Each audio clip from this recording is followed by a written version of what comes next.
Ian Lindsay of Lindsay and Associates has played an active role in the local community since 1979. He has been with RE/MAX, Vancouver Island's most advanced real estate business network, since 1996, marketing and selling residential, rural, strata, recreational, investment, and project development real estate. Ian has received several awards recognizing his exceptional community commitment locally, as well as awards for outstanding performance and achievement from both RE/MAX International and the Vancouver Island Real Estate Board. You'll find true real estate professionals at ianlindsay.ca. Here come Peter, here comes Dave. Oh, listen. Bringing stories, making waves, no missing. Spinning tales in the podcast cave, so sweet.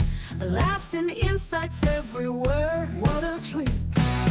Peter and Dave, they're on the mics, all right. Join the ride, it's gonna feel just right. Welcome to the Pulse Community Podcast. This is our weekly look at some of the stories coming out of the central Vancouver Island region. Allow me to introduce my partner in podcasting. His wife told him before this recording session to not try to be too charming, witty, or intellectual, but to just be himself. It's Peter McCulley. And he's a guy who likes puppies, thunderstorms, and cupcakes. He doesn't like paper cuts, telemarketers, and whoever just took that last cupcake. It's Dave Graham. And you know, something else I like from time to time is to do as little as possible. You know, I like taking naps, Peter. I can often overcome the desire to accomplish things in favor of doing absolutely nothing. Peter, though, you seem to be a man of action. Are you able to relax by relaxing, or are you uncomfortable doing nothing? I am uncomfortable doing nothing. As a matter of fact, I guess my testament to that would be I've lost 30 pounds in the last year. And I try to get to the gym regularly because, you know, as we get older, things just don't work as well as they used to. Good for you. Dave, there's been 8 health professionals hired in Parksville Qualicum Beach recently. 6 of them are doctors. And on this episode, we'll meet one of those new doctors, Dr. Edward Aasman. I really found that quite attractive, what has been done here in BC around compensation of family physicians. One of my colleagues who I knew did come out here prior to me and had conversations and let me know what they were experiencing with the new payment model. I think it really helps support physicians running a private business in the clinic, and that's a welcome change from what I was seeing in Alberta. Alberta was looking towards that, but I don't think they're quite as advanced as where British Columbia is. Bruce Cockburn has been a fixture on the Canadian music scene for more than 50 years. Holy cow. We talked with him ahead of his shows in Nanaimo and Victoria in March. Once I started really looking into it, there was all this other incredible music in the world. And I just felt like because I didn't have a tradition of my own to honor, and therefore I was free to steal from everybody else's. Again, that sort of eclectic mix grew accordingly, even more eclectic. The right hand of my guitar style is entirely down to mostly American folk music. The left hand has a lot of jazz in it and some other stuff. Bruce Cockburn, he started getting recognition right out of the gate after his first album came out in 1970. He won 8 Juno Awards during his first 10 years as a recording artist, and he's won more since, and more recently was inducted into the Canadian Songwriters Hall of Fame and Canada's Walk of Fame. I am looking forward to hearing that conversation. I had the pleasure of going to my first Bruce Cockburn concert when I was in high school, actually, in the mid-'70s. He played at the Rebecca Cohen in Halifax. A great folk singer, great writer, great guitar player.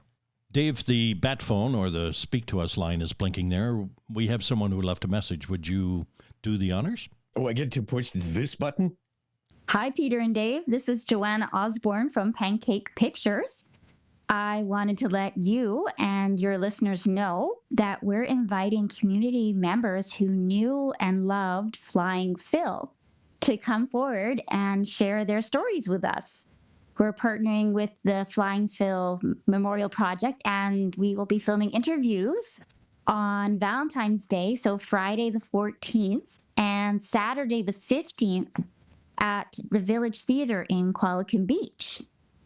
So on top of being a part of remembering Flying Phil, everyone who participates will be entered into a draw for prizes, including a framed print of Dog Eaglehouse's Flying Phil painting.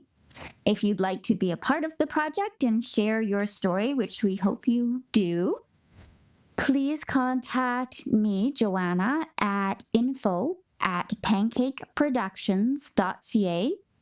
That's info, I-N-F-O, at pancakeproductions with an S.ca. And we'd love to hear how Flying Phil impacted your life and any stories you have to share. Thanks. Flying Phil, quite a legacy in the Parksville Qualicum Beach area, Dave. I remember when the Parksville Qualicum Beach news offices were in downtown Parksville, Phil would come through ultimately on deadline days. We were trying to go press at least once a week and send the place into a real tizzy, and everybody loved him. The staff, on 3 occasions that I remember, bought Phil a birthday cake because he always used to come in and announce that today was his birthday. So we bought him a birthday cake. I also had the chance to take his picture a couple of times for a day in the life of Parksville. You know, I don't generally remember the first time I ever saw someone, but I will never forget the first time I saw Phil. And I can't be alone in this. I did not know him at the time. I just saw this big fellow with his wide arm stance strolling down the sidewalk, not as if he owned the place. That connotes something else. It was more like he was just simply at home, and he seemed at home everywhere, and he was welcomed everywhere. One other memorable day for me about Phil was when he first called me by name, and that's when I felt that I had arrived, that I belonged, and I miss him. We missed getting an answer with the last clue for the virtual location of the tickle trunk. I think it had something to do with the snow and the cold temperatures. If you can identify the location, you'll have a chance to win a Thrifty Foods $25 smile card. We did mention that the tickle trunk was located in a place where it might be spotted by Cami. Scotland has the Loch Ness Monster, Lake Okanagan has Ogopogo, and Vancouver Island has Cami.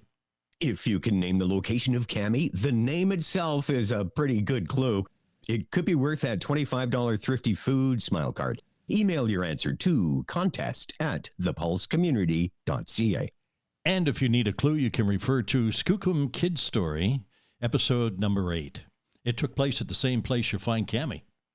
The Pulse Community Podcast is brought to you in part by Windsor Plywood in French Creek, specializing in hard-to-source interior and exterior home finishing products, including flooring, doors, and moldings, and exterior project materials such as yellow cedar.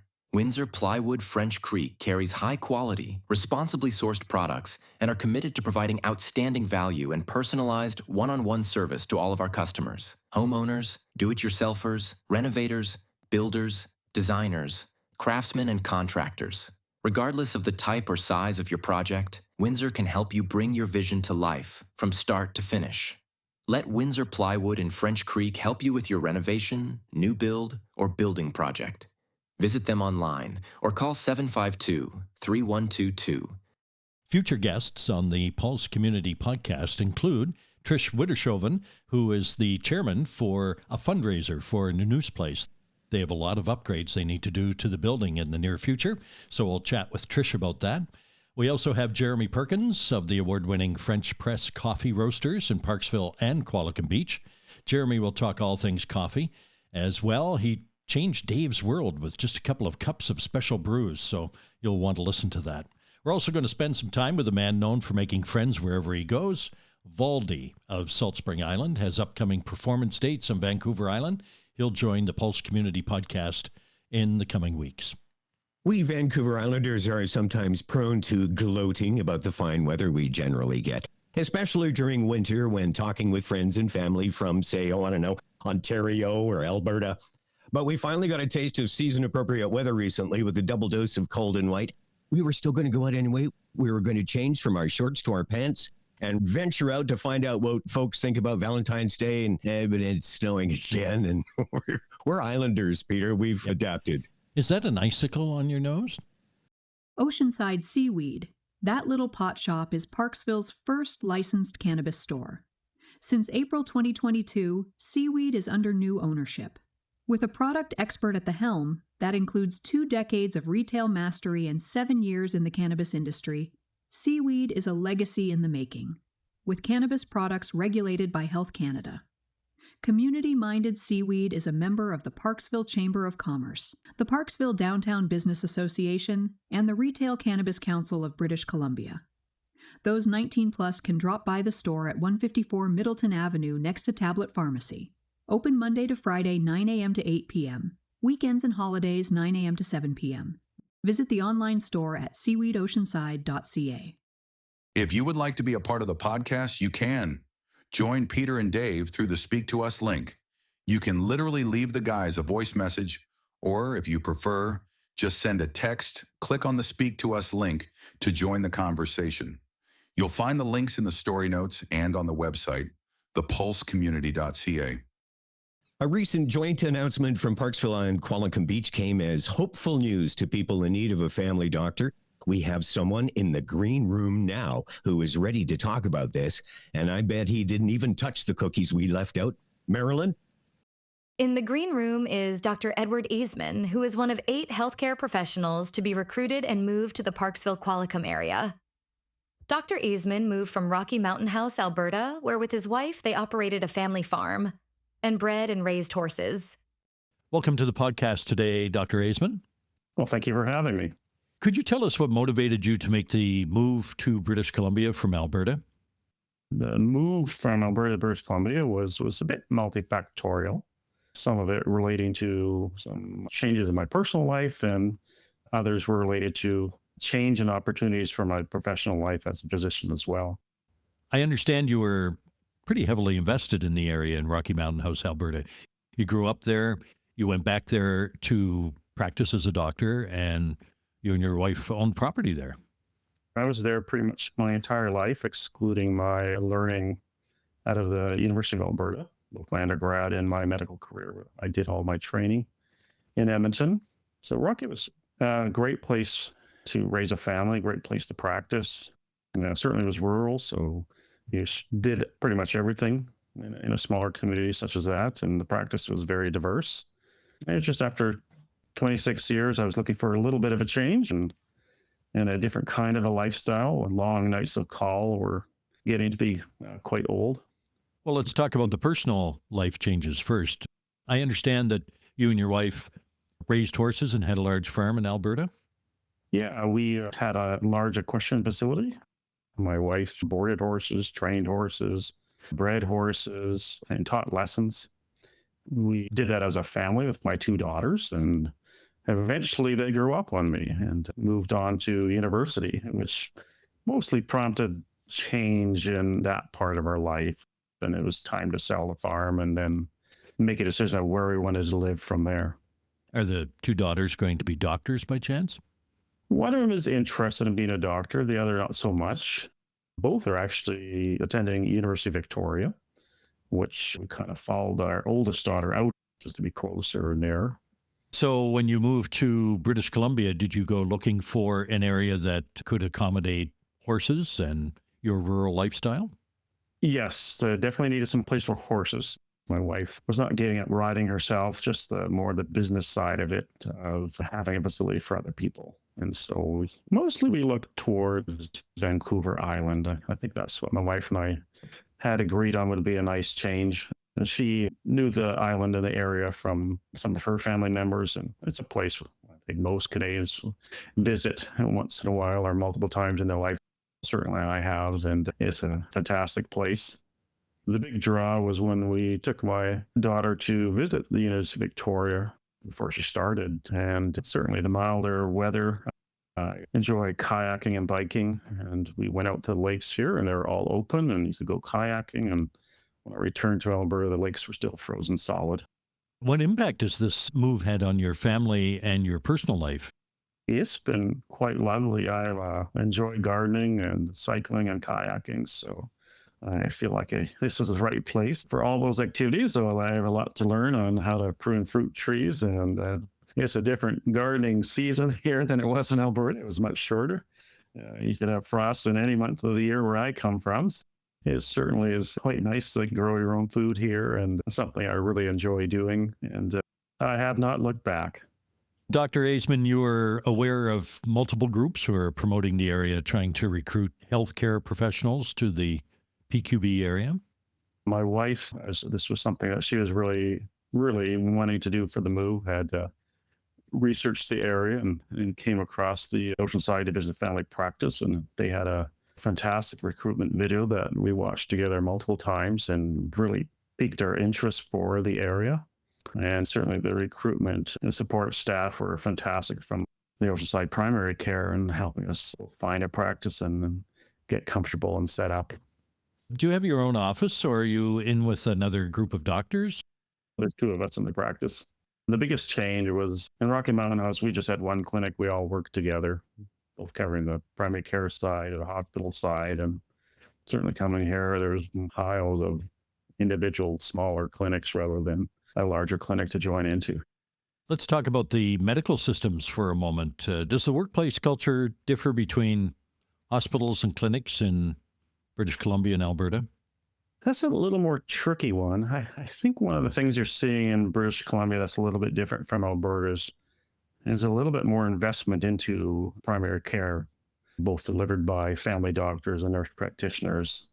It seems to be more positive here than what I was experiencing in Alberta, which is really quite welcome. And what about wait times and specialist access compared to the two provincial systems? I'm interested to know if there's, from your perspective, a difference there. I think they're very similar when you look at the wait times. That's probably across Canada. I think the provinces really work hard to try and have at least similar access. Most of what I experienced with the move is just trying to understand where are you for patients to who they are and what services are presented in different locations.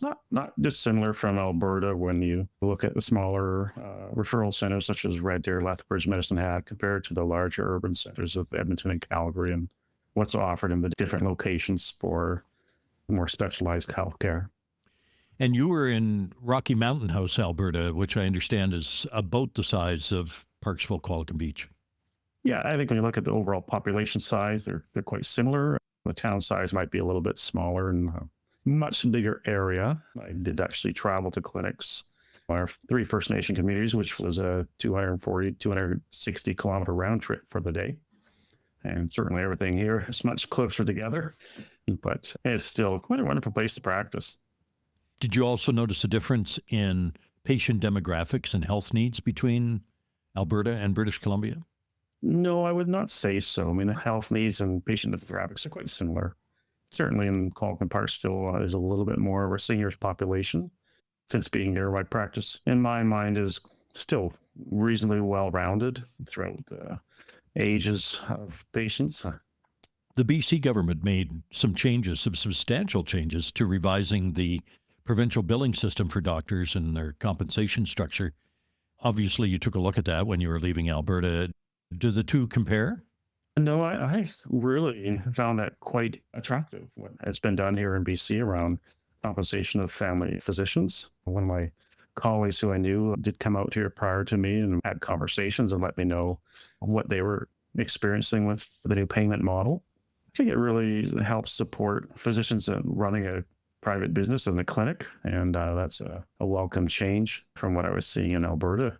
Alberta was looking towards that, but I don't think they're quite as advanced as where British Columbia is, and certainly hearing the news of what's going on in Alberta primary care, they're making some similar type of changes, but it's not very clear what direction they're going from my understanding yet. Doctor, have there been any challenges in adapting to BC's medical system from Alberta? Not really. No, it's the same type of healthcare that we have. Some of the differences are in coverage for medications. We see a bit of a difference in coverage for seniors because it's more based on income needs rather than just being a senior, which we saw in Alberta. But most of that is really quite similar.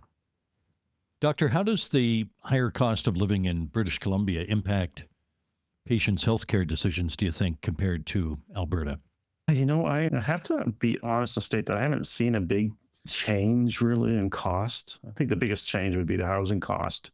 But otherwise, the cost of living, I don't see it as much. I mean, it might be that I'm more here on the island where things are closer, so I'm not really noticing a huge thing with the fuel prices. I'm not having to travel very far here. I find everything accessible and local, so I find that quite nice. But certainly, I think with the Housing costs always is a burden towards patients, and I had some patients express that. During COVID, mental health education and how mental health is addressed came into the spotlight.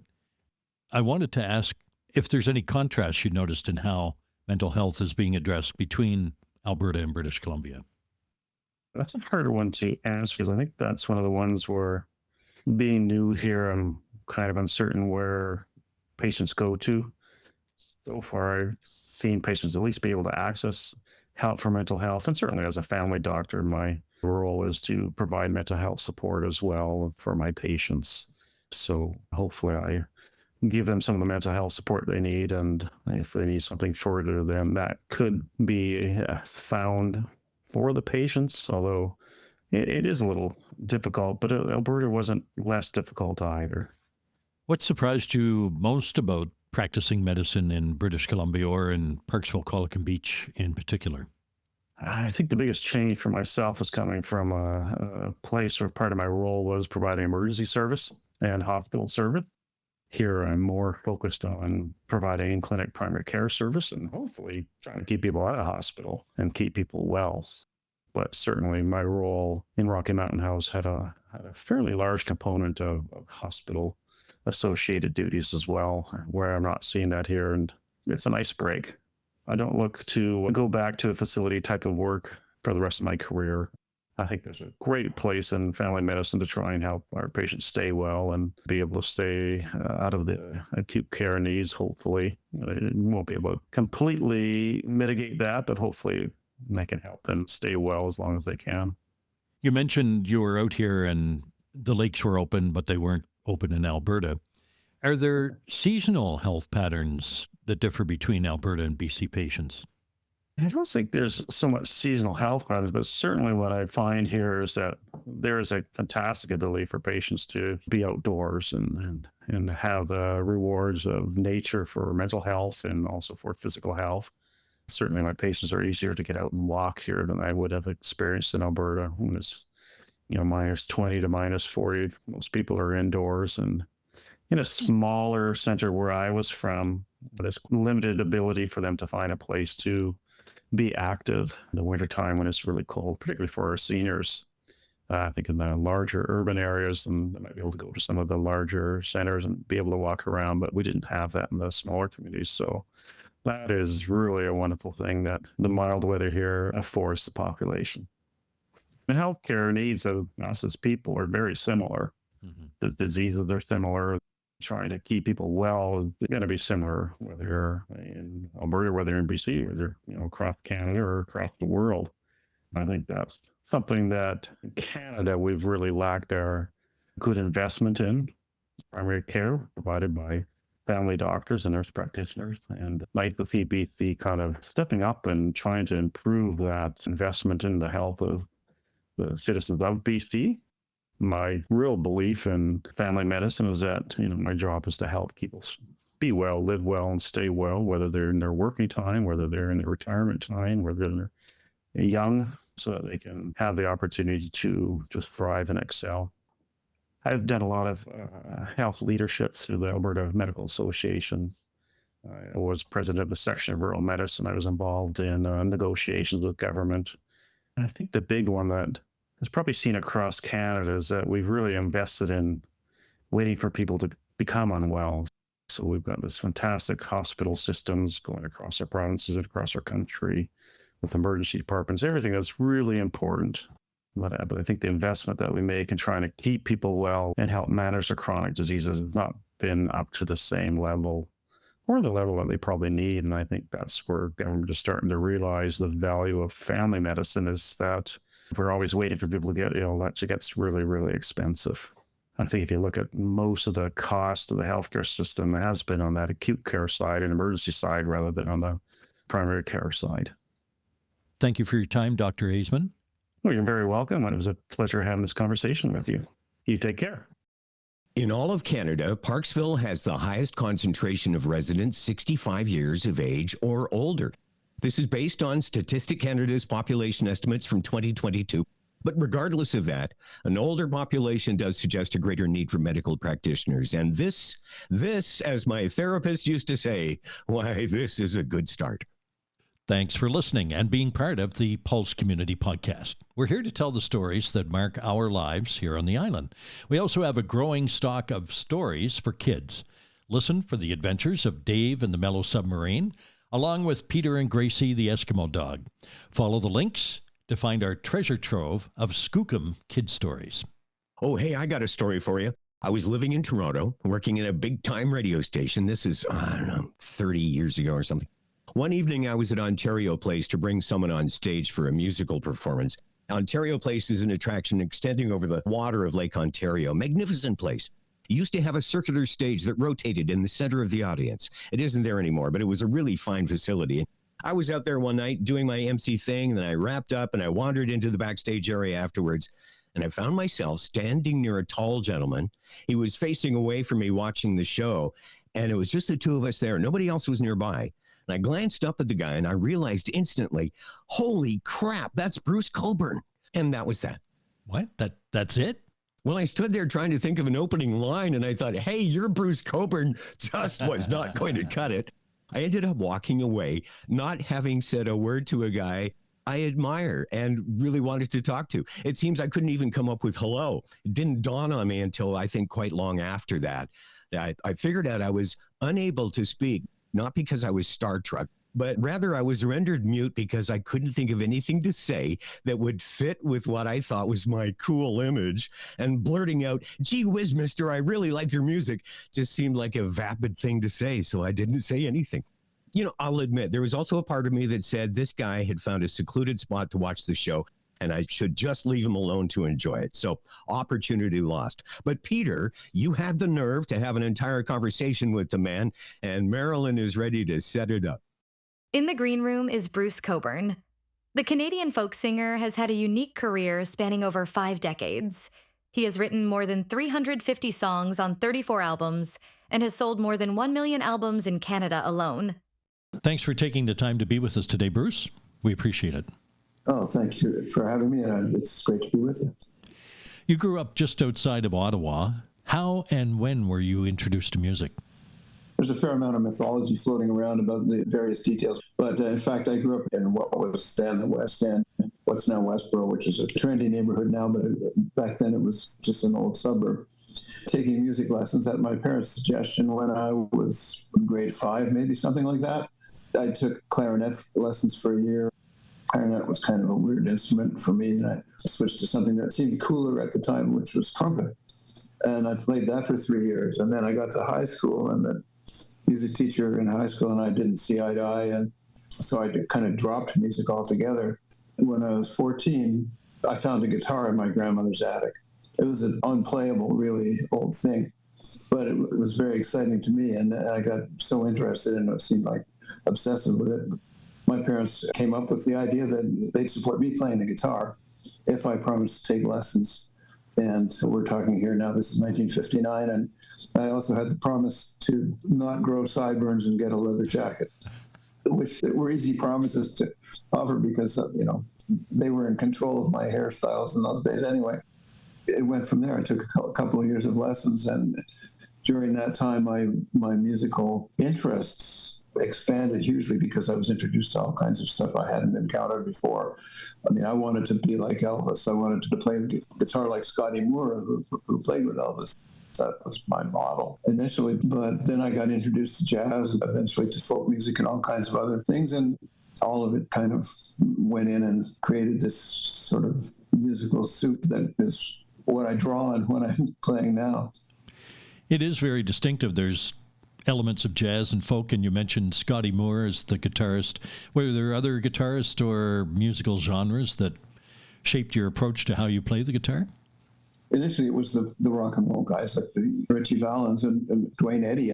Those were the exciting guitar things that I was aware of initially.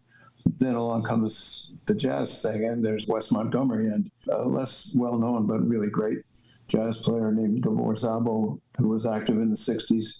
And then along came the Beatles, too. And I got introduced to folk music. Don Harold, there were bluegrass players, and Doc Watson, I wouldn't call Doc wasn't a model particularly, but he's certainly inspirational in terms of what he could get out of a guitar. There's really like no end to it.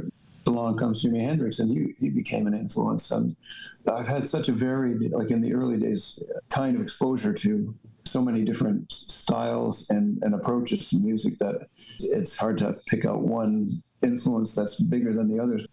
I went to music school after high school. I studied composition for a couple of years.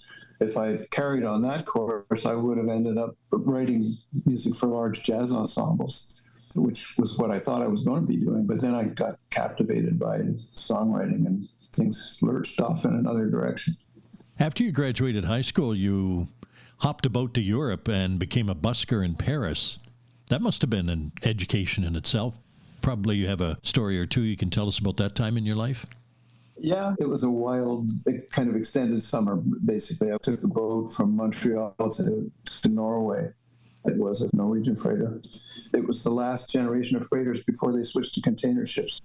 It's just an industrial ship, basically, that carried 12 of us in quite luxurious conditions. Not all freighters offered luxury, but this one was pretty good. But a small ship, it bounced around a lot on the North Atlantic. It was an adventure right from the get-go, and it never stopped being an adventure until I got back to Canada and then from there to Boston to go to music school. I hooked up with a Swedish friend in Stockholm, and the two of us hitchhiked to Paris, and I ended up connecting with a French trumpet player and an American clarinetist who was on leave from teaching English in Ethiopia with the Peace Corps. This is 1964. The world was a little different than the one we look around at now. These guys, the two of them, had been playing kind of trad jazz stuff together on the street. And in those days, you needed a license to perform on the street, and you had to be a Parisian citizen to get a license that was intended to protect the interests of basically the poor street performers and the homeless folks that relied on that for a living. Then there we were, Somebody found a 6-string banjo for me to play, which was loud enough to be heard along with the clarinet and trumpet. Terrible instrument, but loud. So we played, some of the stuff that they'd been doing, old kind of ragtime jazz tunes and like really old style.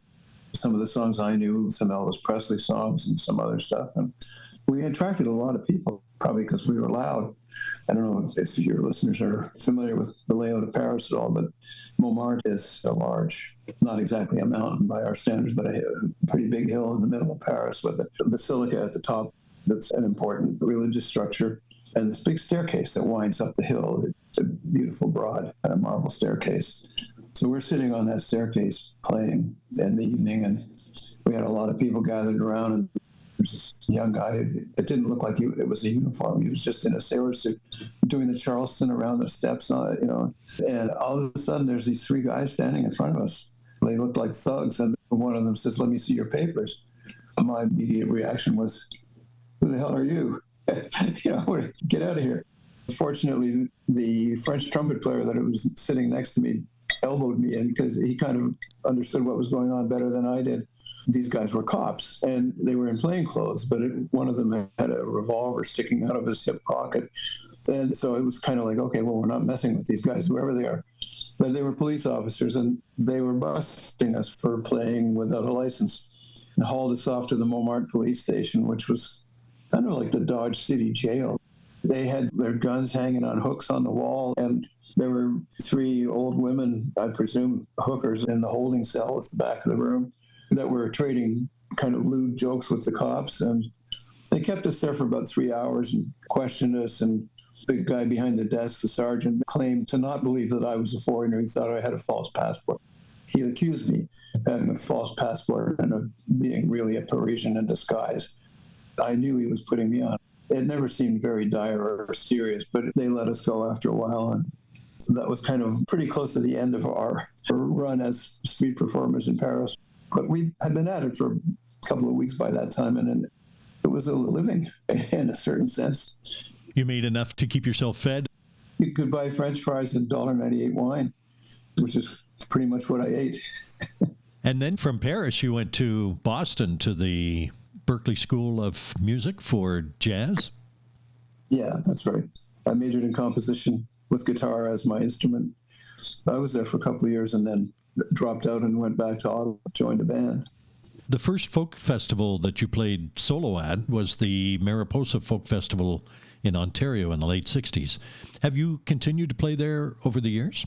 Yes, played Mariposa many times and pretty much all the other Canadian festivals at various points. For summer shows, the festivals are kind of a mainstay because they're really the thing that's happening in the summer. Audiences don't tend to gather in theaters over the course of the summer. So if you're touring, the kinds of the theater shows and all that will be during the winter months and or the fall, and the festivals pop up all over the place during the summers and are great ways to get the music out to people. Your songwriting, Bruce, often weaves together several themes, including political commentary and ecology issues. Has your perspective on social justice issues changed over the years, do you think? I think it's deepened. I mean, justice is justice. It's not really that ambiguous. We can argue, as we do, over whether there's actually climate change. There's no question that there is climate change, and it sort of doesn't matter who caused it. We got to fix it. That's the problem.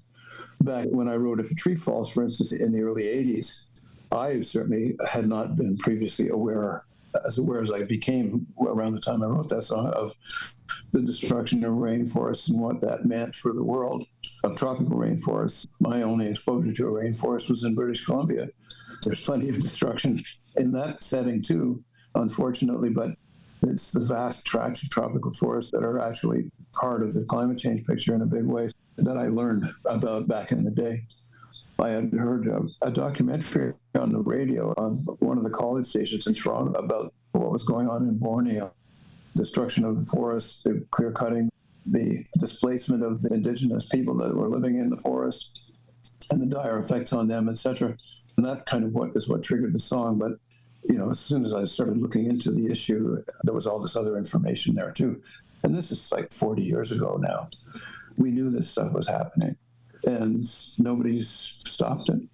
So the perspective changes. I mean, I've said a lot over the years about these kinds of things and other issues.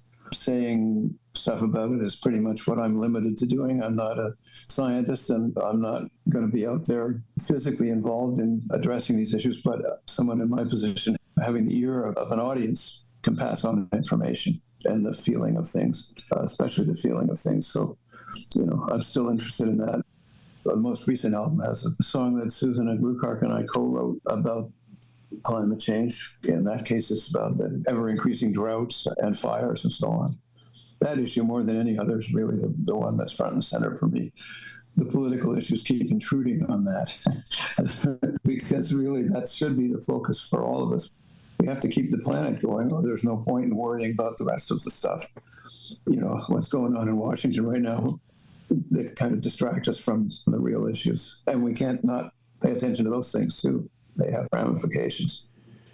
You published a memoir a few years back entitled Rumors of Glory, which talked about your extensive travels.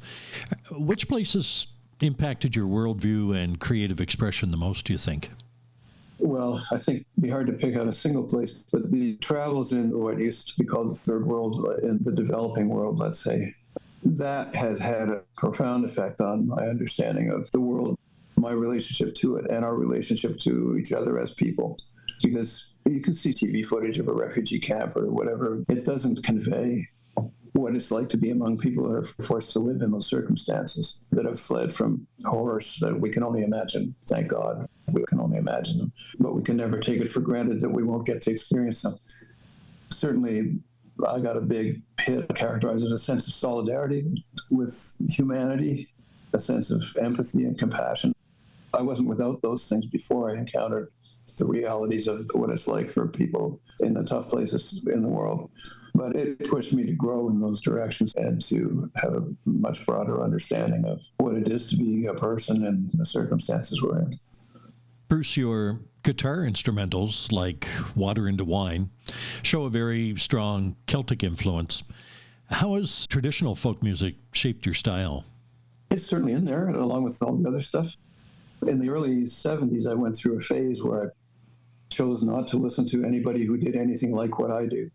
I stopped listening to the radio. I didn't listen to other songwriters or any of that. And I made a point of kind of exploring all the recordings I could find from everywhere in the world So I'm listening to Tibetan monks chanting and guys playing rhythm on logs on the beach in tropical islands, and the classical music of Japan and Azerbaijan, and it was all over the map. It included a big dose of the chieftains and other music from my own roots, like the Scottish and Irish traditions.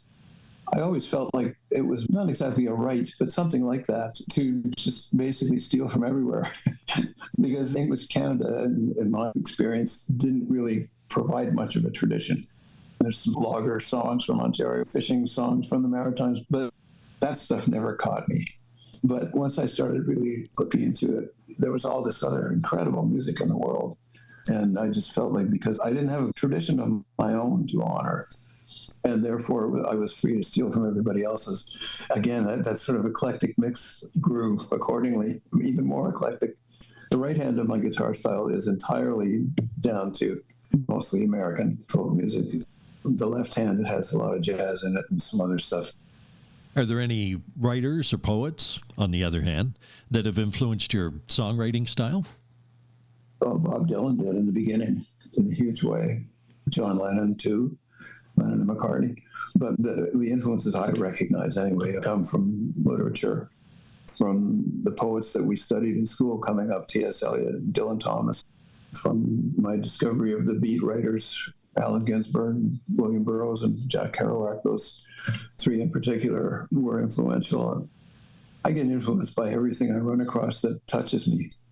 So if I read a Haruki Murakami novel, that's going to have some kind of effect on me, and it might show up in the songs. It could be anything. Bruce, you mentioned you've collaborated with many artists. Were there any musical partnerships that pushed your artistic boundaries that were perhaps unexpected? They all have, in a way. I operate most of the time not in a vacuum, but in a relatively isolated set of circumstances. So I don't spend a lot of time jamming with people, especially people I don't know, and I don't circulate around. I'm not in a scene. So when I've collaborated with other people, whatever they've brought to the collaboration, it requires something from me to a little bit of growing to accommodate it or accommodate myself to that, as the case may be. So I haven't done a whole lot of that over the years, but it's always been sort of interesting and generally unexpected.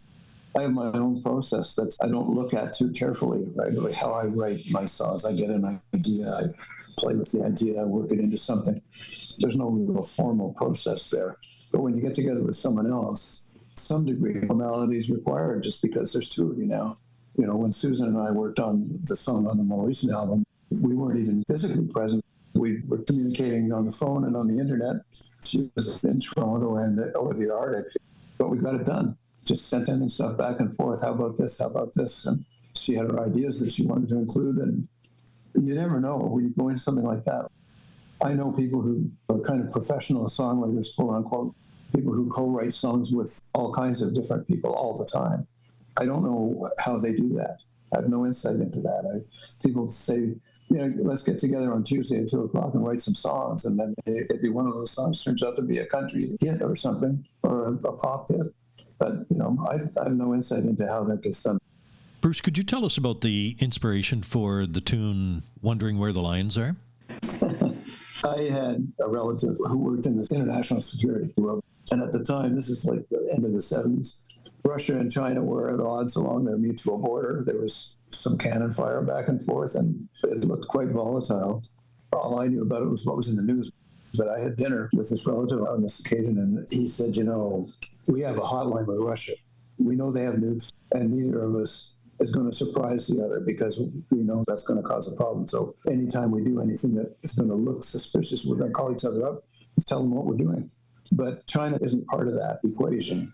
China had nukes, it was assumed, and nobody knew what their attitude toward the use of them would be. Were they going to be like Kim Jong-un, or were they going to be more reasonable, or whatever? He said, for all we know, we could wake up tomorrow and it'll be the end of the world. Well, I woke up the next day and it wasn't. Sun's up, looks okay. And I had the dream that the song mentions, the lions, where the lions come from. On this occasion, I dreamt of lions again, but they were these beautiful creatures at a safe distance, walking around the streets of Ottawa, but they were majestic and gorgeous, so it was a whole other thing. But they're out there. If you think about it, it's all about death. You've got soldiers marching. You've got the freighters are going to sail away, as will we at the end of the song. But it's a kind of cheerful approach to that topic. It seems like it's necessary to have a cheerful approach, at least to one's own death. You don't want to be casual about other people's, but I think for your own, it's okay to be happy about it. Sun's up, looks okay. The world survives into another day, and I'm thinking about eternity. Some kind of ecstasy got a hold on me.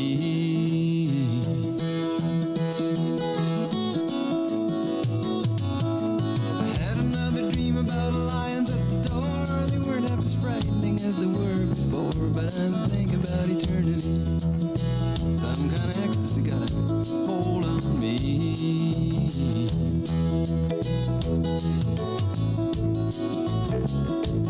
Walls, windows, trees, waves coming through. You be in me and I'll be in you, together in eternity. Some kind of ecstasy got a hold on me.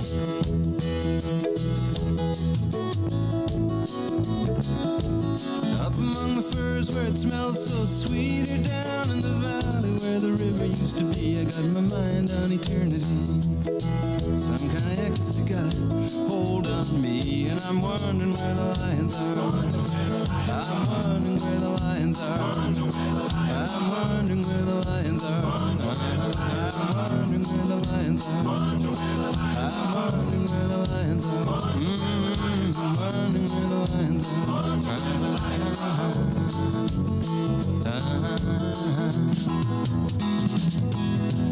Huge orange flying boat rises off a lake. 1,000-year-old petroglyphs doing a double take, pointing the finger at eternity. I'm sitting in the middle of this ecstasy.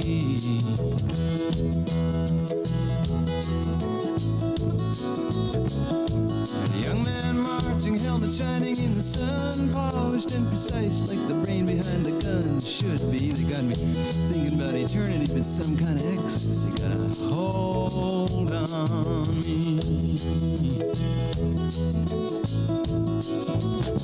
And I'm wondering where the lions are. I'm wondering where the lions are. I'm wondering where the lions are.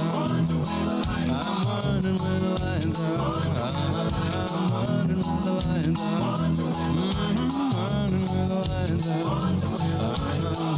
where the lions